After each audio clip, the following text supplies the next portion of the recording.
نحمده ونصلي على رسوله الكريم اما بعد اعوذ باللہ من الشیطان الرجیم بسم اللہ الرحمن الرحیم۔ محترم سامعین کرام، السلام علیکم ورحمۃ اللہ وبرکاتہ۔ آج کا سوال ہے کہ دجال کی آمد کا کیا صحیح حدیث میں کہیں ذکر ہے؟ اگر ہے تو وضاحت فرمائیں۔ دجال کے بارے میں ایک دو نہیں، بہت سی احادیث ہیں، اور یہ عقیدہ امت میں ہمیشہ سے متواتر چلا آ رہا ہے۔ بہت سے اکابر نے اس کی تصریح کی ہے کہ خروج دجال اور نزول حضرت عیسیٰ علیہ السلام کی احادیث متواتر ہیں۔ دوسرا سوال یہ ہے کہ دجال کے گدھے کا حلیہ حدیث کے حوالے سے بیان فرمائیں، کیونکہ ہم نے لوگوں سے سن رکھا ہے کہ وہ بہت تیز چلے گا اور اس کی آواز کرخت ہوگی وغیرہ۔ تیسرا سوال اس کے ساتھ یہ ہے کہ کانا دجال اس کے اوپر سواری کرے گا اور اس کا حلیہ بھی؟ اس کا جواب یہ ہے کہ دجال کے گدھے کا حلیہ زیادہ تفصیل سے نہیں ملتا۔ مسند احمد کی حدیث میں ذکر ہے کہ اس کے کانوں کے درمیان 40 ہاتھ کا فاصلہ ہوگا، اور مشکات شریف میں بہقی کی روایت ہے کہ اس کا رنگ سفید ہوگا۔ دجال کے بارے میں بہت سی احادیث وارد ہوئی ہیں جس میں اس کے حلیہ اور اس کے دعویٰ اور اس کے فتنہ و فساد پھیلانے کی تفصیل سے ذکر فرمائی گئی ہے۔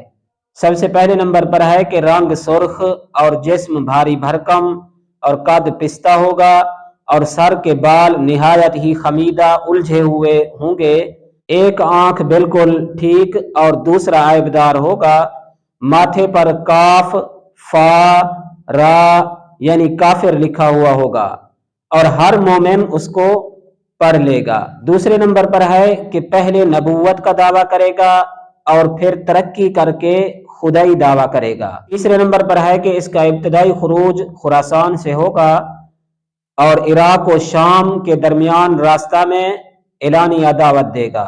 چوتھے نمبر پر ہے کہ گدھے پر سوار ہوگا اور 70,000 یہودی اس کی فوج ہوں گے۔ پانچویں نمبر پر ہے کہ تیز آندھی کی طرح چلے گا، مکہ مکرمہ اور مدینہ منورہ اور بیت المقدس کے علاوہ ساری زمین گھومے گا اور پھرے گا۔ چھٹے نمبر پر ہے کہ مدینہ میں جانے کے غرض سے احد پہاڑی کے پیچھے ڈیرا ڈالے گا، اور خدا کے فرشتے اسے مدینہ میں داخل نہیں ہونے دیں گے، اور وہاں سے ملک شام کا رخ کرے گا اور وہاں جا کے ہلاک ہوگا۔ ساتویں نمبر پر ہے کہ مدینہ طیبہ میں اس دوران 3 زلزلے آئیں گے، اور مدینہ طیبہ میں جتنے بھی منافق ہوں گے وہ گھبرا کر باہر نکلیں گے اور دجال سے جا ملیں گے۔ 8ویں نمبر پر ہے کہ جب بیت المقدس کے قریب پہنچے گا تو اہل اسلام اس کے مقابلہ میں نکلیں گے اور دجال کی فوج ان کا محاصرہ کر لے گی۔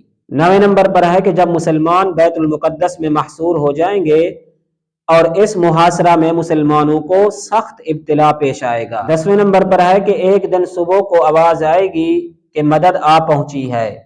مسلمان یہ آواز سن کر کہیں گے کہ مدد کہاں آ سکتی ہے، یہ کسی پیٹ بھرے کی آواز ہے۔ 11ویں نمبر پر ہے کہ عین اسی وقت جب فجر کی نماز کی اقامت ہو چکی ہوگی تو حضرت عیسیٰ علیہ السلام مسجد کے شرقی مینار کے پاس نزول فرمائیں گے۔ 12ویں نمبر پر ہے کہ امام مہدی علیہ الرضوان جب کہ مصلی پر جا چکے ہوں گے اور حضرت عیسیٰ علیہ السلام کو دیکھ کر پیچھے ہٹ جائیں گے، لیکن حضرت عیسیٰ علیہ السلام حکم فرمائیں گے کہ اس نماز کی اقامت آپ کے لیے ہوئی ہے، آپ ہی نماز پڑھائیں۔ 13ویں نمبر پر ہے کہ حضرت عیسیٰ علیہ السلام نماز پڑھ کر دروازہ کھولنے کا حکم دیں گے۔ آپ کے ہاتھ میں ایک چھوٹا سا نیزہ ہوگا اور آپ علیہ السلام کو دجال دیکھ کر ایسے پگھلنے لگے گا جیسے نمک پانی میں پگھلتا ہے۔ آپ اس سے فرمائیں گے کہ اللہ تعالیٰ نے ایک ضرب تیرے لیے لکھ رکھی ہے، تو اس سے بچ نہیں سکتا۔ دجال بھاگنے لگے گا، مگر حضرت عیسیٰ علیہ السلام باب لد پر جا کر اس کو پکڑیں گے اور نیزے سے اس کو ہلاک کریں گے، اور نیزے پر لگا ہوا خون آپ مسلمانوں کو دکھائیں گے۔ 14ویں نمبر پر ہے کہ اس وقت اہل اسلام اور دجال کے فوج کے درمیان مقابلہ ہوگا، اور دجالی فوج تہس نہس ہو جائے گی، اور شجر و حجر پکار اٹھیں گے کہ اے مومن، یہاں میرے پیچھے یہودی چھپا ہوا ہے، آ کر اسے قتل کر۔ یہ دجال کا مختصر سا احوال ہے، اور احادیث شریفہ میں اس کی تفصیل سے ذکر فرمائی گئی ہے۔ اگر ویڈیو پسند آئی ہو لائک کریں، صدقہ جاریہ سمجھ کر شیئر کریں، اور اگر نیو ہیں ہمارے چینل پر، ہمارے چینل کو لازمی سبسکرائب کریں، گھنٹی کے نشان پر کلک کریں تاکہ ہماری نئی آنے والی ویڈیو کی اپڈیٹ سب سے پہلے آپ کو مل سکے۔ اللہ تعالیٰ آپ کا حامی و ناصر ہو۔